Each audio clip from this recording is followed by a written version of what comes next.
Should a government be limited in power? What are the principles of a proper social system? But in order to answer these questions, you need to understand and answer the questions that come before it in the philosophical branch of ethics, which addresses the nature of man. What is the nature of man? Does man need values in order to survive? Why? What are those values? How does one determine which ones are the right ones? Is man an individual? Is man basically good, bad, or neither? Does man have free will, or is he determined by forces beyond his control? How should men interact with each other, trade, or steal? Is the initiation of force against others moral? In order to live, does man need freedom? What are the requirements for man's survival? Do you hear this talked about very much nowadays? I don't. But in order to answer these questions, he has to understand the philosophical branch of epistemology, or the study of knowledge. What do you know and how do you know it? Is knowledge automatic? Does man acquire knowledge through a process of reason or from repeating what he has heard?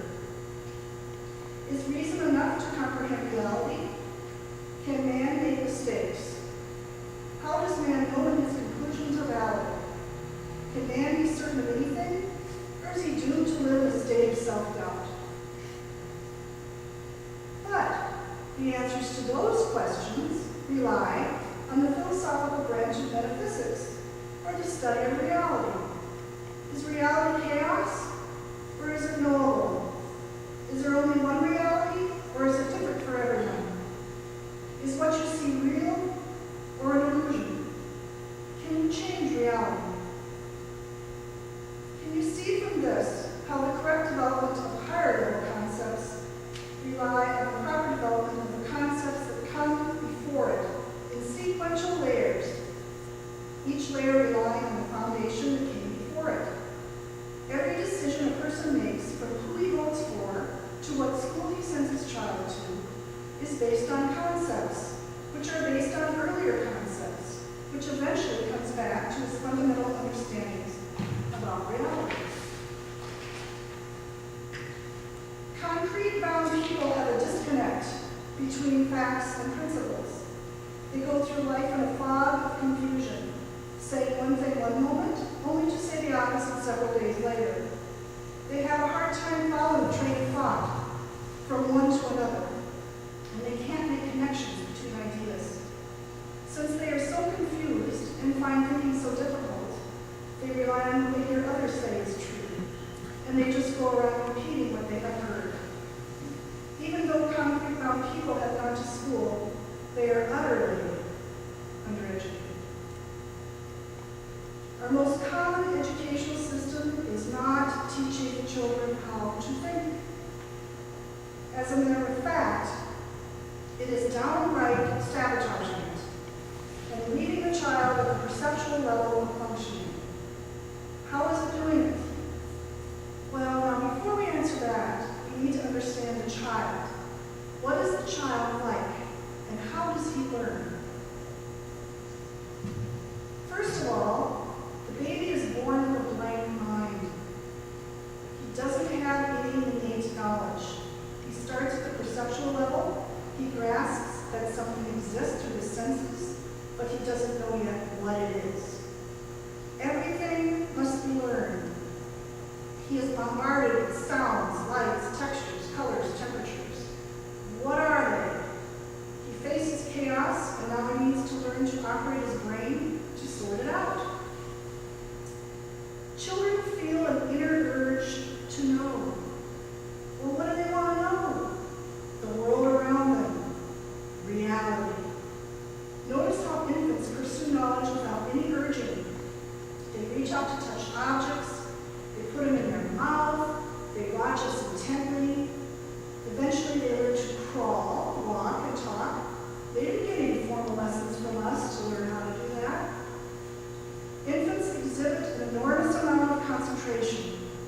and joy in their learning. Children come to us with a normal and natural desire to learn. Children have free will. Learning happens spontaneously with the child's subconscious mind. But between the ages of 2 and 3, this process changes. When he was an infant, his subconscious drove him, and now he has to use his free will in order to learn. Now he needs to learn how to concentrate and take the initiative in learning using his conscious brain. By the time the child turns 3, his mind has acquired the foundation for knowledge. Now he's ready to put it together, to make sense of his impressions, to make sense of the chaos. He wants to know, and he's ready to create a self. Children have sensitive periods for learning. The sensitive period is the optimum time in the human brain for learning a specific skill. Most people have observed there's a range of time when most children learn how to crawl, walk, and talk. And it's pretty universal worldwide. Some children do it a little earlier and some a little later. But if they don't learn it when that part of the brain is the most active, it becomes harder to learn it later. In 2 years of life, a child learns to speak without formal instruction, but by absorbing his environment. Yet an adult would not be able to do the same thing. If we were to just go to a foreign country and sit around in 2 years, do you think we would be able to speak as well as a 2-year-old can? During this time, it's easiest to learn. And if he learns with a sensitive period for specific skills at its peak, he will flow right into it with ease. Just as there are sensitive periods for crawling, walking, and talking, there are sensitive periods for learning how to read, mathematical operations, social skills, concentration, and so on. The length of time each child takes to learn varies from child to child because the brain has its own timetable for development during these sensitive periods. So that's why putting undue pressure on a child to excel or trying to hold a child back is developmentally harmful. Here are some examples of sensitive periods. Concentration, 2 to 4 years of age. Order, 2.5. Language of the native tongue is 0 to 6. Control and coordination of your body, 2 to 3 years of age. Reading, age 4. Reading sentences, 5 to 6. Basic mathematical